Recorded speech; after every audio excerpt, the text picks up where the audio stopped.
¿Qué tal? ¿Cómo están? Buenas noches. Esto es Final Abierto en el segundo programa de este ciclo 2012 que hemos puesto en marcha nuevamente. Hoy con una entrevista muy importante. Vamos a hablar con la figura política más destacada de la provincia de Santa Fe, que es el gobernador Antonio Bonfatti. Antonio Bonfatti nos recibe en su oficina de la Casa de Gobierno aquí en la ciudad de Rosario, en la calle Santa Fe y Moreno, y vamos a hablar con él acerca de los temas principales de la provincia, sobre todo la cuestión financiera económica que está en discusión. ¿Qué va a pasar con estas letras que está por emitir el gobierno provincial para resolver su crisis financiera? ¿Qué va a pasar con el vínculo con la oposición, si va a haber o no reforma tributaria, que es lo que se está discutiendo en estos días? También vamos a hablar con Antonio Bonfatti acerca de su vínculo con el gobierno nacional, que ha aparecido muy fuertemente señalado en las últimas semanas. En fin, Antonio Bonfatti, el hombre clave de la provincia de Santa Fe, hoy en exclusiva en un mano a mano con Final Abierto. No se lo pierdan.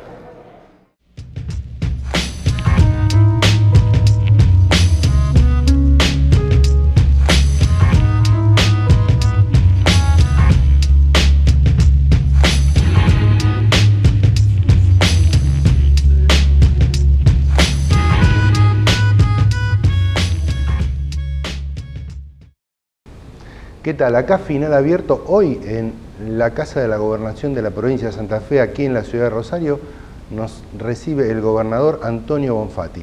Muchos temas con Antonio Bonfatti que seguramente vamos a poder charlar ahora mismo. Gracias, Antonio, por recibirnos. Al contrario, es un gusto. Bueno, pensamos, recién fuera de cámara ya hablábamos de algunos temas.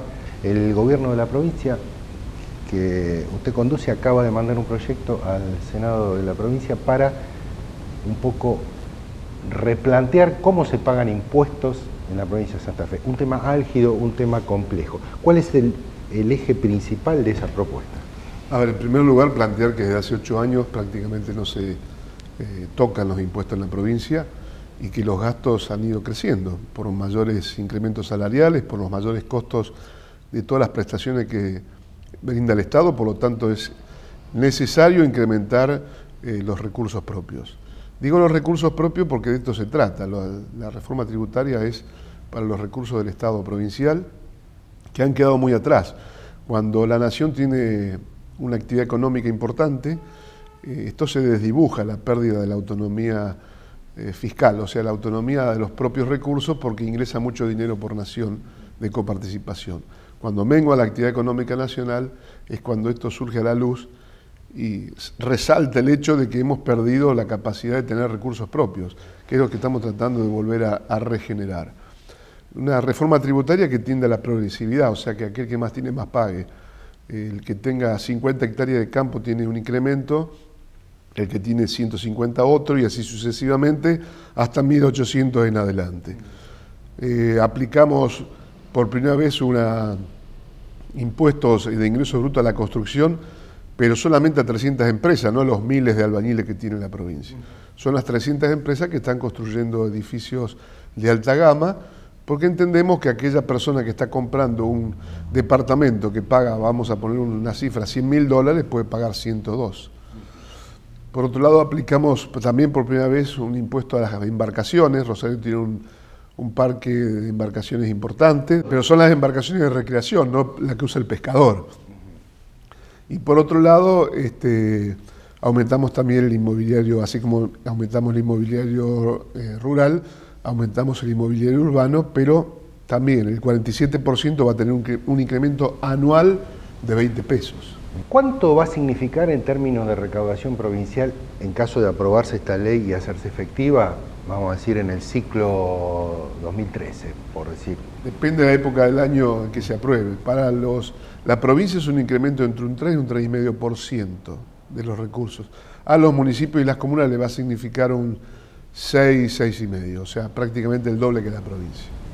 O sea, importante para los municipios y comunas para que se independicen en algún punto, digamos. Y por ejemplo, en el proyecto de reforma que hemos enviado, una ciudad como Esperanza, que tiene alrededor de 30.000 habitantes, va a recibir 1 millón y algo de pesos más.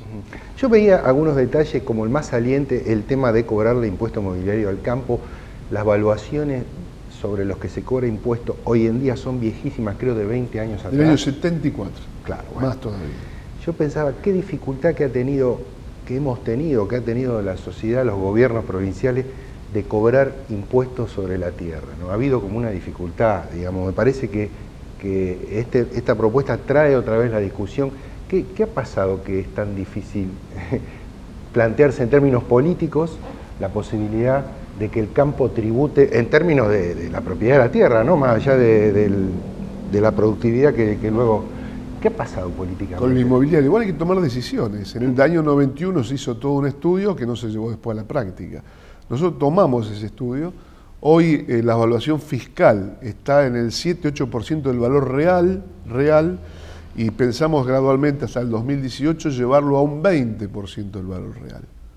A un 20% del valor real. O sea que vamos a estar todavía lejísimos del verdadero valor que tiene la tierra. Ahora, ¿y por qué eso, Antonio? ¿Por qué no se puede cobrar sobre el valor real? Porque con las alícuotas que uno cobra, si aplicáramos esas alícuotas sobre un valor real, se dispararía el impuesto inmobiliario enormemente. Entonces, frente a la construcción de cómo se cobra el impuesto inmobiliario, tenemos que tener un tope del valor real de la tierra. Cuando usted dice dispararía enormemente, ¿de qué estamos hablando? ¿El que paga hoy 2.000 pesos por año, cuánto va a pagar dentro de 6 años? Con esta actualización va a haber incrementos que van desde un 50% hasta 2 o 3 veces para aquellos que tienen muchas miles de hectáreas. Pero si nosotros estamos hablando de un 20% en el año 2018 al 100%, todavía hay 5 veces más. O sea que nos parece que no es correcto eso. No es correcto. 5 veces más sería un abuso, dice usted.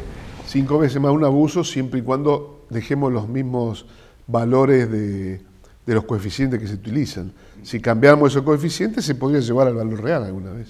Sería lo correcto, ¿no? ¿Usted cree que esta medida va a ser consensuada con los sectores del campo? Mire, ¿Ha habido conversaciones? Sí, obviamente. Todos coinciden en que el precio que se paga es bajísimo y, bueno, con Federación Agraria hemos tenido reuniones en donde han aceptado esto de que sea progresivo, que respetemos al pequeño chacarero.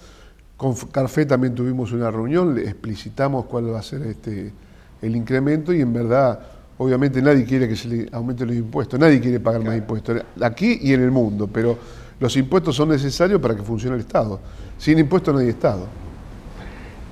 Otra de las patas principales para llevar adelante una ley que envía el Ejecutivo en la provincia de Santa Fe, lógicamente es el vínculo no solo con los sectores, en este caso involucrados, sino con la oposición política de la provincia, que tiene esta curiosa situación del dominio en ambas cámaras. Supongo que en ese plano también hay avanzadas negociaciones. ¿Cómo estamos en este tema? Bueno, lo hemos charlado durante 2 o 3 meses de este tema, y creo que hay una oposición que respetuosa y a la altura de las circunstancias por entender cuál es el cuello de botella que tiene la provincia desde el punto de vista financiero y que todos somos conscientes de la necesidad de dar respuesta al ciudadano. El ciudadano el día se vota el domingo, el lunes tiene el mismo problema que hay que resolver. Tenemos que hacer realidad el derecho a la salud, a la educación, a que haya acueductos, a que haya rutas en condiciones. Yo rescato en ese sentido la oposición responsable y prudente a la cual hemos podido arribar a algún tipo de acuerdo en este sentido. Sí, la oposición que en el Senado y entiendo que también en diputado posibilitó la cuestión esta de generar estas letras, estos 500 y pico millones, para que la economía de la provincia se recomponga. Uno no siempre logra acuerdos 100%, esto es imposible, pero con la gran mayoría hemos arribado a acuerdos. Antonio, hace algo así como, si no me equivoco, 2 años, hubo una discusión a propósito de una reforma tributaria y ahí me parece no hubo acuerdo con el justicialismo. ¿Qué fue lo que en aquel momento los dividió y qué piensa que va a ser ahora la razón del acuerdo? Bueno, el cambio de la realidad porque se ha profundizado la situación financiera de la provincia en cuanto a su pérdida de capacidad de recaudación propia. Fíjese que el inmobiliario siempre era alrededor entre el 22 y el 30% de los recursos propios del Estado provincial. Hoy es apenas el 7%. Entonces creo que la realidad es muy visible, muy palpable para que no se entienda que tenemos que actualizar. Claro, esto habla de una creciente debilidad de la autonomía económica de las provincias. Así es. Que nos está ocurriendo a todas las provincias argentinas. Usted ve que todos los gobernadores estamos transitando el mismo camino. Antonio, respecto hablamos de la Nación, un poco ha sido bastante sonoro su vínculo cercano en varios actos del gobierno nacional su presencia, por ahí en actos donde había otros gobernadores o en algunos que no los hubo. ¿Cómo le está resultando esta presencia suya o de la provincia de Santa Fe en algunas iniciativas de gobierno nacional muy significativas de los últimos meses? Bueno, pero he participado, salvo el 27 de febrero, el Día de la Bandera, en 2 actos con la presidenta. En Malvinas y los otros días con el tema YPF. En Malvinas porque yo entiendo que Malvinas es de todos los argentinos y todos los argentinos tenemos que estar apoyando Malvinas. Y a veces la oposición tiene actitudes binarias. O sea, como alguien está en el gobierno, tengo que oponerme. No es así. Si alguien está en el gobierno y está llevando adelante una política de Estado, como es el tema de la recuperación de la soberanía en Malvinas, por más que sea gobierno de otro signo político, nosotros tenemos que dar una muestra de unidad como país. Más frente a otro país, tercer país, que en este caso está ocupando o usurpando de una soberanía de las islas del año 1833, que son nuestras. Por lo tanto, mi presencia es avalar una posición histórica también de mi partido. Y con respecto al tema de YPF, también en el año 92, en la legislatura nacional, nuestros legisladores votaron en contra de la privatización de YPF. La soberanía del petróleo y del gas, la soberanía energética, creo que es algo que nunca deberíamos haber perdido. Y nuestra presencia es decir que estamos de acuerdo con que se recupere la soberanía. Lo cual no quiere decir entregar un cheque en blanco para ver el manejo de la empresa, cómo se van a constituir, la participación o no de las provincias, los controles que debe tener, pero nos parece que nosotros tenemos que apoyar aquellas cosas, porque si no en la provincia de Santa Fe estaríamos haciendo lo mismo. Porque yo estoy presentando una reforma tributaria, votarla en contra porque la presenta el gobernador de otro signo político. Creo que nosotros tenemos que tener madurez en entender que son las cosas necesarias para gobernar. Y cuando tengamos coincidencias en planteos como este que yo he expresado, Malvinas o el tema del petróleo, hay que estar apoyándolo. A propósito de YPF, ¿hay una expectativa de las provincias, digamos, no petroleras que no extraen petróleo, que sería el caso de Santa Fe, que tampoco se puede decir que no es petrolera porque tiene mucho que ver con el puerto de San Lorenzo? La destilería. Pero, la destilería. Pero digo, ¿hay una expectativa de lograr que las provincias no petroleras participen en las acciones de las empresas o es una expectativa que la ve sin destino? Yo creo que debe ser justo eso, porque por un lado las provincias petroleras tienen regalías y esto ya está saldado, pero todos los argentinos debiéramos ser, o todas las provincias, o todos los argentinos a través de las provincias podríamos ser parte de la empresa, de YPF, que yo creo que para que reparta dividendos van a pasar muchísimos años, porque la inversión que hay que hacer hay que poner mucha plata para explorar y hay que poner mucha plata para explotar tanto petróleo como gas. ¿Le parece que ahí el dinero tendrá que salir del Tesoro Nacional, tendrá que salir de asociaciones con otras empresas? ¿Esa estrategia que está anunciando Cristina Fernández le parece que tiene destino en ese sentido? Bueno, este es el negocio petrolero y gasífero que tenemos que discutir, porque creo que en la coyuntura que estamos también, y tal vez necesitemos capitales privados, pero no el capital privado que se lo deje hacer y actuar libremente, sino que tenga un control por parte del Estado y que tenga una ganancia lógica, pero a lo mejor sin ser parte de la empresa. La sociedad anónima con el 51% de las acciones en manos nacionales y de manos del Estado y después veamos las otras figuras, pero nosotros vamos a precisar dinero para ello. Usted que está a cargo de un ejecutivo, cuando se le reclama al gobierno nacional mayores controles, evidentemente en el caso YPF ha ocurrido una situación donde el gobierno nacional de pronto se vio que la empresa se vaciaba la empresa YPF. Bueno, ahora reacciona de este modo, pero una de las preguntas es ¿por qué no se pudo reaccionar en algún punto antes? ¿O cómo no se pudieron ejercer controles? ¿Es difícil, como dice la presidenta, ejercer controles a las empresas tan poderosas con tantas vueltas? ¿O el Estado puede dar mucho más en eso? Está la Auditoría General de la Nación, está la sindicatura, yo creo que hay que exigir los contratos, exigir que se cumpla con la ley. Las provincias petroleras, fíjese que cuando se tomó la decisión política rápidamente quitaron las concesiones petroleras. Por lo tanto me parece que hay que ser mucho más celoso de los controles. Engancho con el tema controles y pienso en un problema que me parece afecta a la provincia de Santa Fe, que es de gran preocupación de la comunidad, que es el tema de la inseguridad, ¿no? Justamente en estas semanas que pasaron, la semana que pasó hubo una reunión del Ministro de Seguridad de la provincia en Buenos Aires con la ministra Nilda Garré. Ahí se acordó de algún modo armar una especie de central única de inteligencia para combatir delitos graves.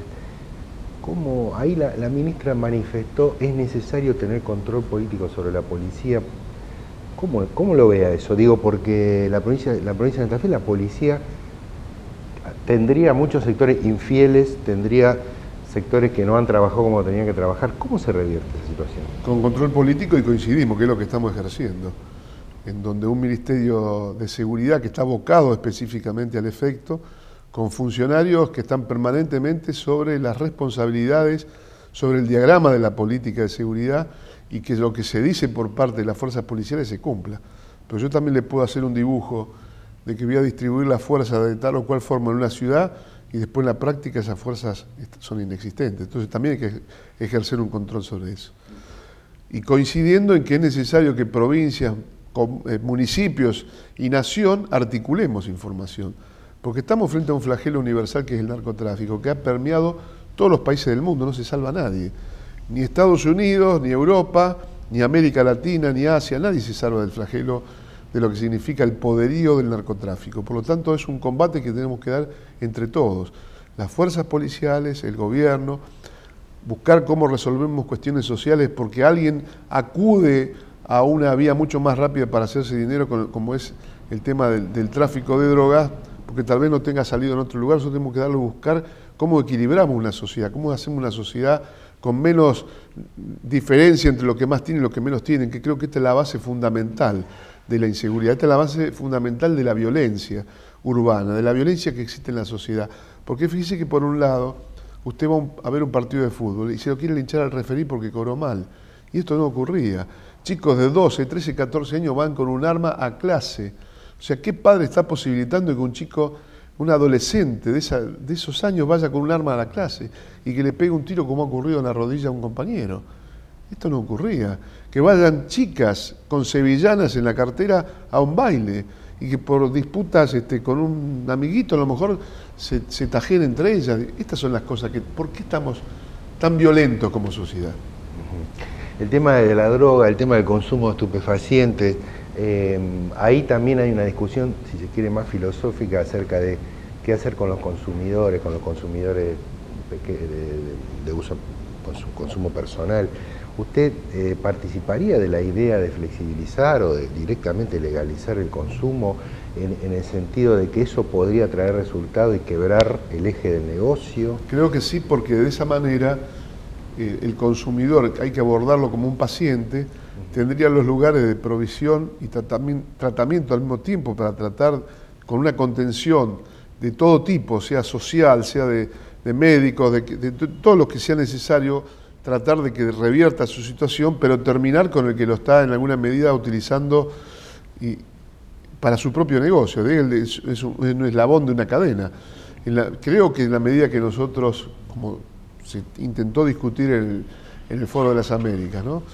Se legalice o se controle, se le termina el negocio a más de uno y creo que viviríamos mucho mejor. ¿Hay alguna forma de legalizar el consumo que sea como un modo controlado? ¿O es porque uno se imagina, bueno, se legaliza el consumo, voy, compro en el kiosco y lo consumo libremente? No, pero no sería en el kiosco, sería el Estado el que tendría que estar controlando de alguna medida y que esa persona pasa a ser alguien que está también bajo control, en el sentido que hay que tratar de recuperarlo y que deje la adicción. Así lo imagino. Así lo imagino. ¿Y eso puede tener alguna viabilidad o es como una idea en el aire? Cuando las cosas empiezan a debatirse, porque antes nadie quería hablar de este tema, era un tema tabú, parecía como que si uno decía una cosa de este tipo fuera uno cómplice de alguna circunstancia del narcotráfico. En la medida que esto se empieza a discutir es porque empieza ya a generarse una especie de conciencia y porque los mecanismos clásicos han fracasado. ¿Usted cree que Estados Unidos, por ejemplo, vamos a poner un nombre de un país, que es la máxima potencia mundial, no tiene mecanismo para controlar absolutamente todo lo que ocurre y sin embargo, bien gracias al narcotráfico vivite y coleando en Estados Unidos? Entonces, ese mecanismo habitual y tradicional ha fracasado. Tenemos que ir a un nuevo método, indudablemente. A lo mejor nos equivocamos y tampoco es el que estamos... Pero que hay que probarlo. Pero que hay que buscar alguna alternativa, no tengo la menor duda. Antonio, y por último, un poco volviendo al tema YPF, esta situación, vamos a decir, internacional que se estaría planteando con posibles castigos a la Argentina por tomar esta medida, ¿usted la ve con alguna encarnadura o le parece que son fuego de artificio en esta semana y luego eso va a decantar, o en todo caso, ¿cuál sería la actitud a tomar en ese sentido? En primer lugar, creo que los países somos soberanos cada uno. Por lo tanto, la decisión que toma un país siempre uno la considera en bien del país. Y en definitiva no es más que una circunstancia comercial, porque en la medida que la empresa se le pague lo que supuestamente ellos dicen que vale, y si no es lo que se le está proponiendo que haya algún tipo de juez que diga, bueno, vale tanto, se termina el conflicto.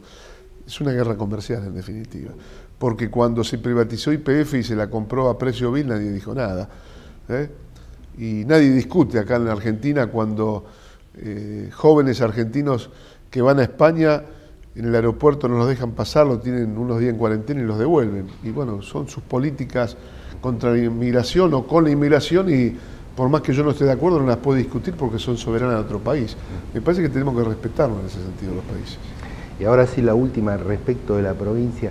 Mucho se dijo en estos meses que pasaron y se sigue diciendo de que la provincia tiene problemas financieros serios, que podría incluso no pagar a los sueldos, que en un momento se dijo eso. ¿Cuál es la situación real? ¿Cuáles son las perspectivas en el marco de un año de una economía que está debilitada, pero está muy debilitada, está relativamente debilitada? ¿Cómo está la actividad productiva en la provincia de Santa Fe? Bueno, ha caído con respecto a años anteriores. El crecimiento no es como veníamos al 5 al 6, tal vez sea al 1 al 2, pero se nota. Y ya hay ciertos resguardos por parte de empresarios que están digamos, cautelosos para hacer inversiones. Y esto repercute, indudablemente, porque alguien que tiene que hacer por allí determinada inversión la pospone, o pone el dinero en distintas canastas, como para minimizar daños. Así que por eso es necesario que nosotros readecuemos los ingresos en la provincia de Santa Fe. Pero, ¿cómo calificaría la situación? ¿Administrada, complicada?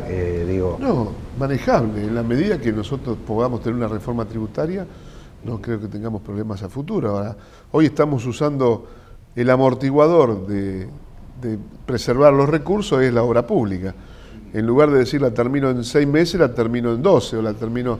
Entonces uno va utilizando eso, pero digo, hay derecho a que nosotros vayamos posponiendo obras públicas que son esenciales para dar respuestas sociales, como el caso de hospitales, acueductos, escuelas. Podemos hablar también de rutas que son necesarias para las comunicaciones. Entonces, claro, uno podría no hacer nada, pero ¿para qué existe el Estado si no hacemos nada? Simplemente para administrar y pagar sueldo, creo que ese Estado no lo queremos nadie. ¿Imagina alguna resistencia a este proyecto? No digo política de la oposición, ya me explicó. Las corporaciones empresarias, ¿alguna resistencia? ¿O piensa que va a haber que dar una batalla política o no? Lo hemos charlado bastante y creo que hoy se entiende cuál es la situación. Por lo tanto, somos optimistas en cuanto a tener una reforma tributaria en la provincia. Gracias, Antonio. Gracias, muy amable.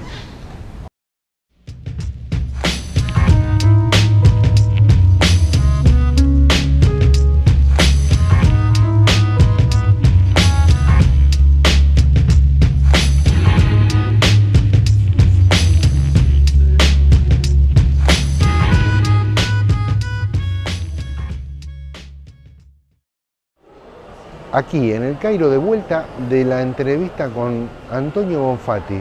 La verdad nos dijo un montón de cosas que no se las había dicho a nadie hasta ahora, nos anticipa de lo que vendrá en materia impositiva, sobre todo nos explica acerca de cómo va a impactar esto en los distintos rubros, sobre todo en el rubro del campo y en el rubro de la industria, que ha sido y siguen siendo temas muy discutidos.